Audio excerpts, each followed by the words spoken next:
So, the next speaker is Manu from the Humboldt-Universität, and he's also the co-founder of RetroBrain. And he has a really, really long title. I'm gonna let him introduce himself, but it's about zu Risiken und Nebenwirkungen, ask your chief philosophy officer. I'm really excited. Manu, come here. Hi. Stage is yours. Thank you. 12 minutes, right? Yeah. Okay. Well, long title is part of what you do when you're in philosophy, which is my background. So I'm sorry about that. Be with us. And really, I would like to start by asking you guys a bunch of questions. Who of you has seen Lord of the Rings? Okay, who of you can tell me who the bad guy is in Lord of the Rings? We tend to believe it's Sauron. But Sauron didn't do anything wrong. As this nice meme points out, he gave out gifts to others. He developed industries. He built his whole organization on growth, the core of capitalism, and he created jobs while doing so. We have a similar aspect regarding the Avengers Endgame, where you could argue that Thanos has done a pretty good job. After his snap, what we saw was more standards, less pollution, less crime, less conflicts, better nutrition for everybody who's still there. And final example, Game of the Thrones, Night King. Pretty good guy, wants to bring down walls, has a very diverse army compared to Jon Snow, which was only filled with white people who doesn't like the South. And he gives everyone a second chance. No matter what you've done in life, you can always have a second career in the Night King's army. The world is complex.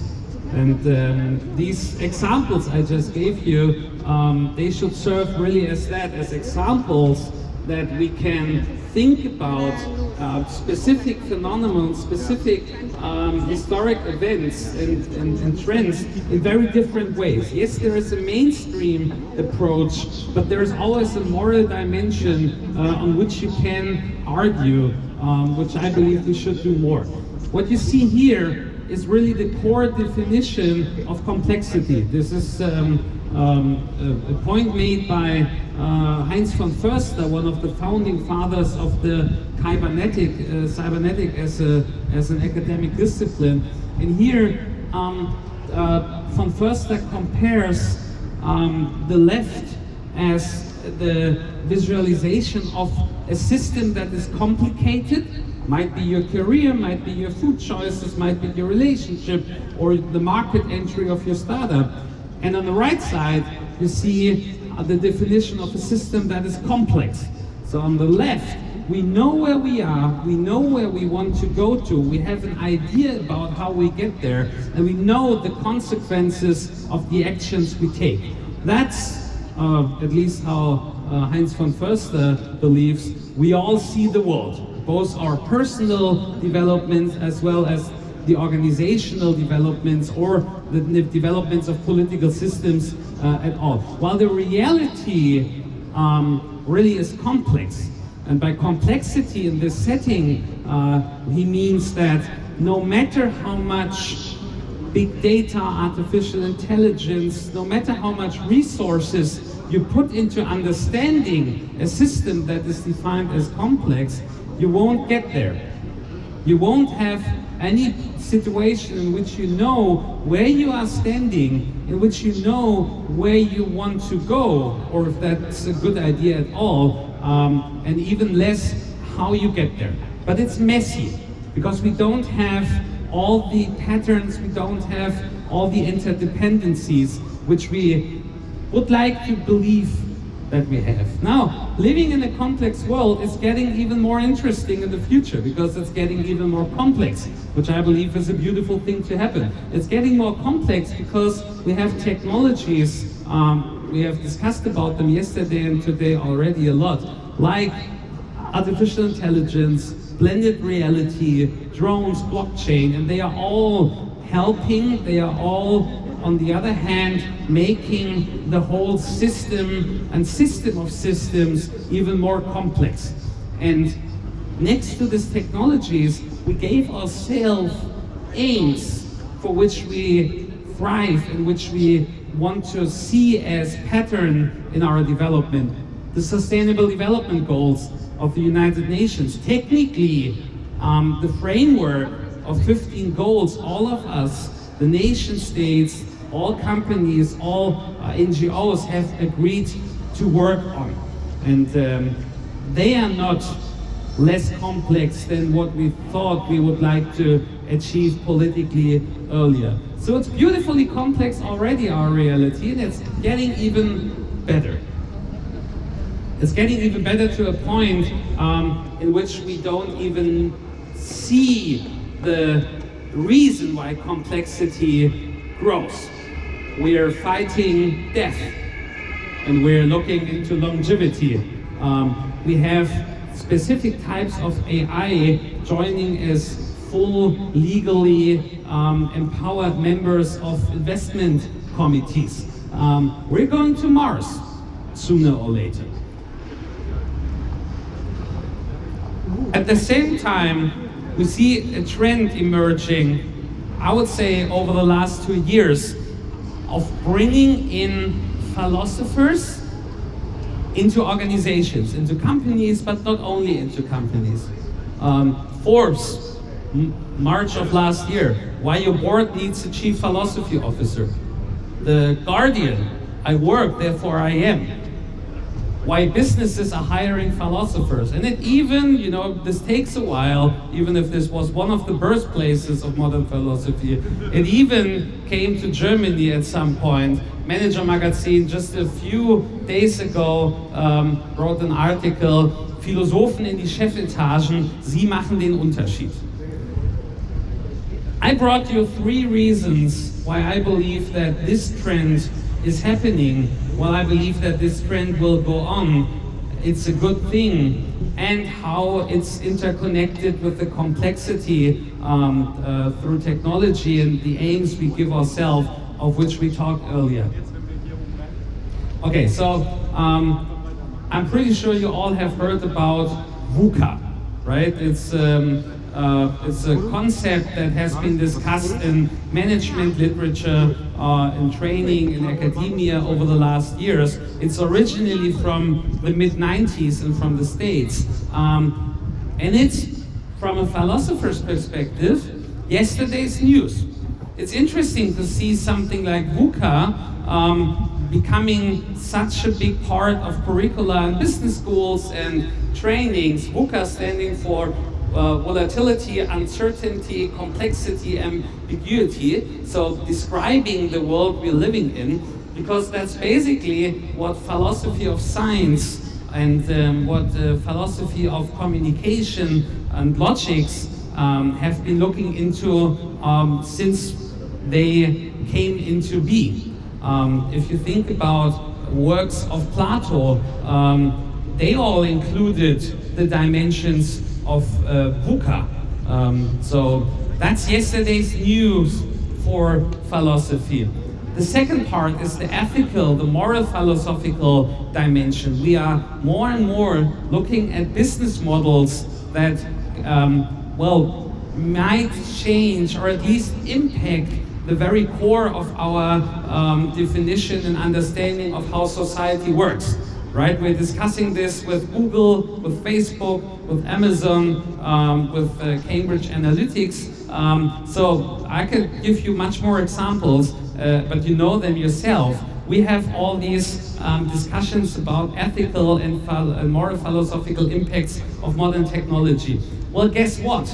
What the management literature knows as license to operate, the more radical version of corporate social responsibility, the situation in which a society might come to the decision that you as a company don't have a societal license to operate, even if you have legally done nothing wrong.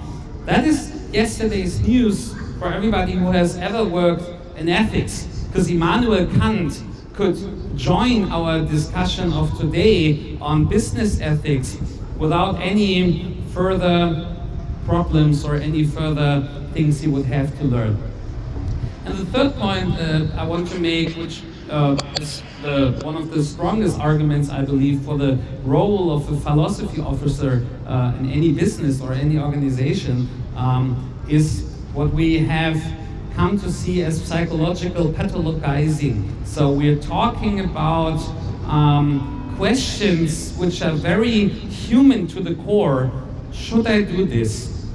Is my work giving me purpose? If not, should I stay in a setting where I might not have a real-time impact but can change patterns and structures of society?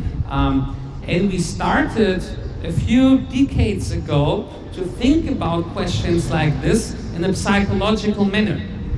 We started to tell people they have burnouts, they have bore-outs, they are suffering from depression, which all might be the case. It is very valid medical illnesses we're talking about here. But some of these questions, in some of these situations, have philosophical questions at its core. Am I doing the right thing with my work? It's not a question that you can or should only look at from a psychological dimension because it leads people into depressions or burnouts or bore-out, but it's a philosophical question to the core. So we need philosophical counseling as an addition to the psychological perspective, so that one day we have a new understanding of what beautiful, positive things, new way of capitalism, inclusive, democratic, social, entrepreneurial capitalism can give us as well. Thank you, and read more philosophy, I guess.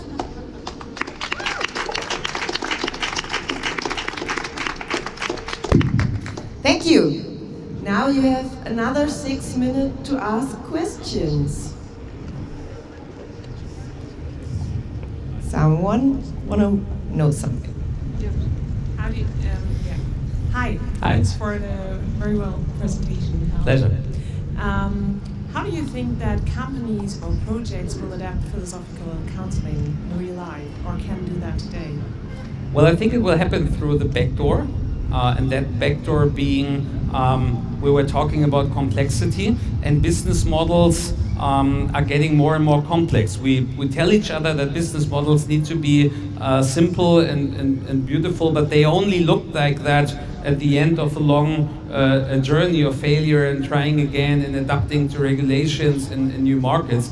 And philosophers are very good trained in handling complexity, because that's where they're coming from. So trying to answer your question by saying that maybe we will see people from philosophical backgrounds working in companies and corporations, not in this role of the ethical person to discuss your business model with, but in as part of a simple economic logic. But in the end, they will grow once they're in the organization and can shape the internal debates. I think that's, and also recruiting. When you have a look, we had that discussion yesterday in another panel, I believe. What young people are looking for in an employee, then having answers to the questions, why are we doing this business case, answers that go beyond because it's a good way of earning money, that would be really helpful, right? Because there are tons of ways of earning money, and that in itself is not a valuable argument. Another question, someone? Oh, back there. You couldn't go farther away. Hi. You're talking about philosophy and that we have to act more and think like a philosopher. So what does that mean specifically? What do I have to do to think and act like a philosopher? Well, depends on the amount of minutes I have to I still have. Okay, here's one recommendation, because I was thinking that this question might come up. I think we should look into much more in the moment would be Immanuel Kant. Not saying that there are not much more modern philosophers, but Immanuel Kant introduced a very basic principle in moral philosophy, and that is the differentiation between being forced to do something good or being forced not to harm someone else. And why it's difficult to force your co-workers or the level above you in the organization to do something good for others, because there are tons of definitions of what good doing means. There's a very easy task, so to say, in forcing others not to harm someone else. And if you think that through, you end up by, for example, being close to the Sustainable Development Goals.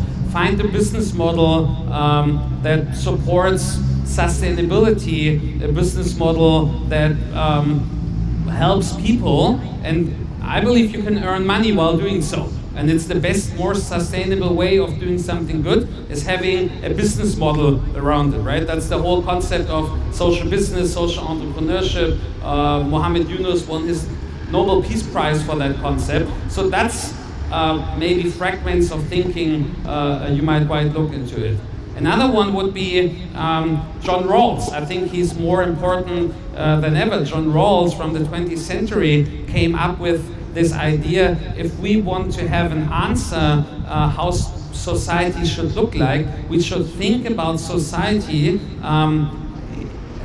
ignoring our personal role in it. Like, how would you think a company should look like, or a society should look like, in which you're not aware of the fact that you might be the CEO, or you might be the lowest person in the hierarchy. That's another thought fragment that might be interesting. I have another question.